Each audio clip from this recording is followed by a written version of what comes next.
girl, what police think may shock you, and it wasn't who they first suspected. It all started shortly after Christmas last year when a postal worker found that little girl's older 5-year-old sister wandering in a neighborhood in a small town 70 miles southwest of Oklahoma City. The postal worker called police. Apparently, the 5-year-old said she had been left alone at home and was tired of it. A massive search was then launched for the girl's 4-year-old sister, Athena. Athena's body was eventually found here, stuffed in a black backpack and buried in a shallow grave in a nearby field. Athena's body only weighed 23 pounds, way below what she should have weighed. Police initially charged this man, Ivan Adams, Athena's caretaker, with the murder. That's because his wife, Elisa Adams, told police that Ivan had beat Athena to death on Christmas Day. Only, police now say that story is a complete lie. An autopsy revealed that Athena didn't have any broken bones, scratches, or bruises. She clearly wasn't beaten. Instead, they say Athena was badly malnourished and suffering complications from COVID and other viruses. Prosecutors allege Elisa had locked Athena in a closet and deprived her of food and water,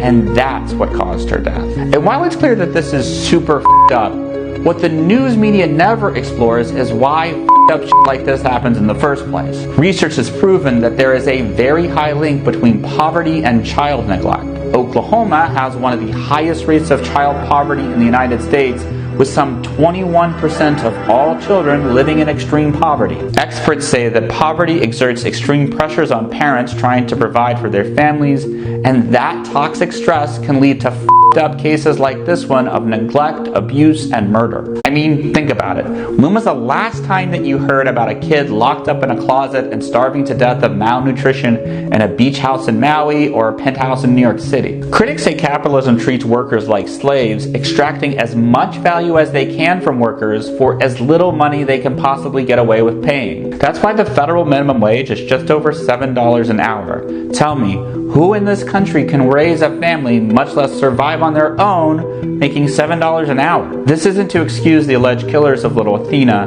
but until we have a society where billion-dollar corporations start treating everyone as human beings, not just workers who can be thrown away, expect more people to make terrible decisions and do terrible things. Damn, that's crazy. So you mean to tell me these people had a baby and wasn't feeding their kid, and then they turn around and tried to hide the body? Like, how in the hell do you do that to your own flesh and blood, something you produce, raise, birth, take care of?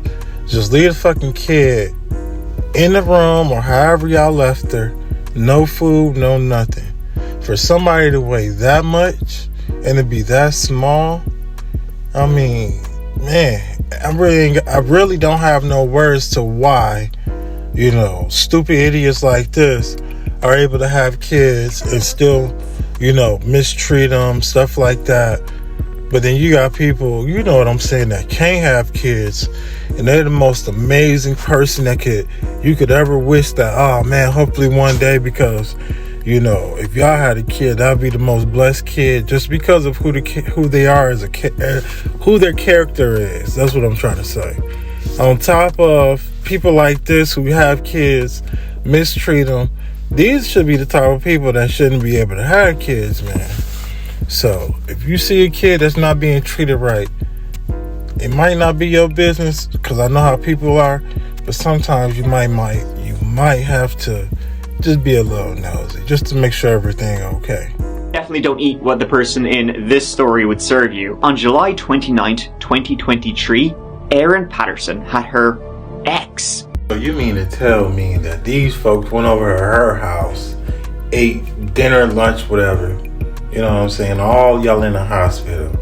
Moments later, these beautiful folks right here ain't here with us because they went over your house. These beautiful people ain't here because we went over your house. Remind me. Don't remind me. I already know not to eat at everybody's house. In-laws over for lunch. That was her former parents' in-law, Simon's parents, Don and Gail Patterson, along with Gail's sister, Heather Wilkinson, and Heather's husband, Ian. The meal served at this lunch in Erin's Leongatha property was beef Wellington, which is, hell yeah, delicious. Soon after lunch, Don and Gail Patterson, along with Heather and Ian, became violently ill. The next day, all 4 were admitted to hospital with food poisoning-like symptoms. Erin was fine though. She was all good, even though she too claimed to have, tucked in. Over the following 6 days, Dawn, Gail, and Heather would die in hospital. Ian, Heather's husband, would survive but be left in critical condition. He would, 2 months later, be discharged from hospital after a liver transplant. After questioning her and doing an initial search of her property, they let her go. She was released. It would turn out that the beef was, allegedly, covered in a paste of death cap mushrooms. Death cap mushrooms are found in the wild and extremely, capital E, toxic. See, every cell in your liver starts dying, and it is extremely painful the entire way out. Even its juices are toxic. It's a tragedy what's happened. Devastated by what's happened, by the loss of Dawn. Dawn is still in hospital. The loss of Ian and Heather and Gail. They were some of the best people that I've ever met. Saying this was a tragic accident. That she'd bought the mushrooms at an Asian store in Melbourne. She didn't know they were dangerous and that she felt awful. She's still listed by the police as a suspect, of course, but them actually pressing charges wasn't coming anytime soon. See, Erin, it turned out, was in fact quite rich. When both her parents passed away, leaving everything to Erin and her sister, well, everything turned out to be a lot of things. Soon Erin became the owner of a multi-million-dollar property portfolio. It appeared that Erin wasn't too fond of Mom, texting a friend, quote, "My mum was ultra weird her whole life. We had a horrible upbringing. Mum was essentially a cold robot. It was like being brought up in a Russian orphanage where they don't touch the babies." She died and left Erin a lot of money and some very expensive properties. Her stunning artwork, c'est magnifique, that means it's real good, was found in one of her homes, with cool quotes like, "I am dead. No, I'm really dead."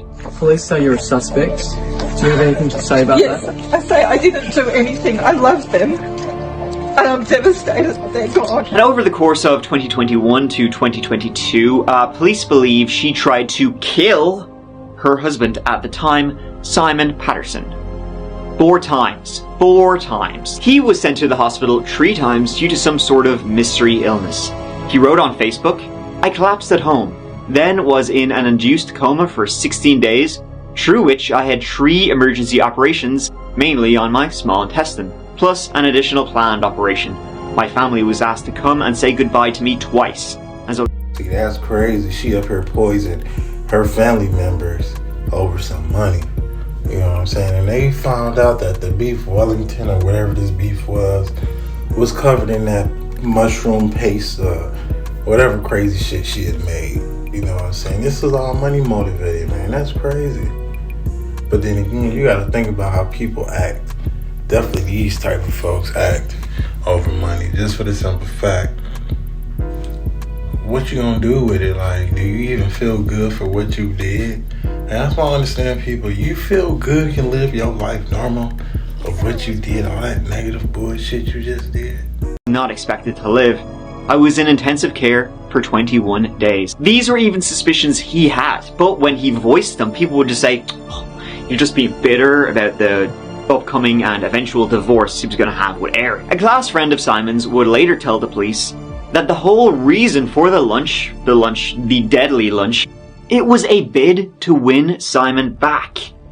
See, Simon was supposed to go to that lunch, but he pulled out the last minute. She was going to win him back by killing him? At the time of the lunch, she just so happened to send her children to the mall, and either A, she barely touched the lunch she made because she wasn't hungry, or B, she did have some, but it was from an unpoisoned portion. The day after the lunch, Erin drove to the nearby garbage dump to get rid of the food dehydrator she had used to prepare the mushrooms. The police later found it. Now, Erin would admit she had dumped it. She said she did so because, in a panic, she was worried she would lose custody of her children as a result of the deaths. Now, this was something she rushed home from hospital to get rid of because she thought that getting rid of it wouldn't look worse. You don't have any permission to be on my private property or to harass me. This kind of behaviour will send someone to drive off a bridge. Erin, how are you going? Are you okay? I'm going for asking, and you guys aren't helping. It would be on September 28, months after the lunch, that mushroom poisoning would be confirmed as the cause of the deaths. Erin continued to say she bought them at an Asian grocery store. Then she would say it was a mixture of 2 different mushrooms she bought at 2 different stores, but couldn't remember which stores. Why would you buy 2 different mushrooms from 2 different stores in the first place?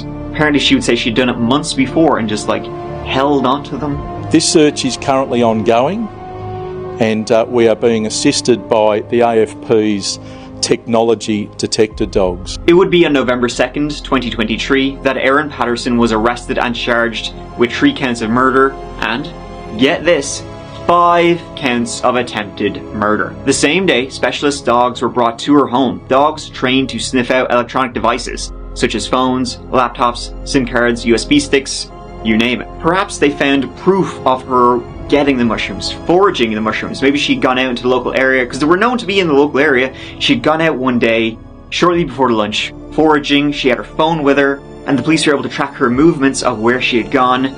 They followed them into, the bush, and they found a patch of death cap mushrooms where she had been gathering them. Or perhaps on her internet, on Google, she'd been searching up all that kind of stuff about them too.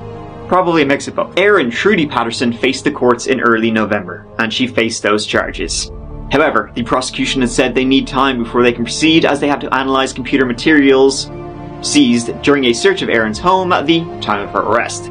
She will not make her next court appearance until May 2024. And that, my friends, is the story of the Mushroom Maiden. A woman who, allegedly, killed 3, tried to kill another 2, all because her husband just wouldn't get back with her. Her husband, who she tried to kill 4 times, maybe 5 if he had actually gone to that lunch. On one hand, it's maybe it just was all a horrible accident, and when this goes to court, she'll be found not guilty, or, just manslaughter, or something like that.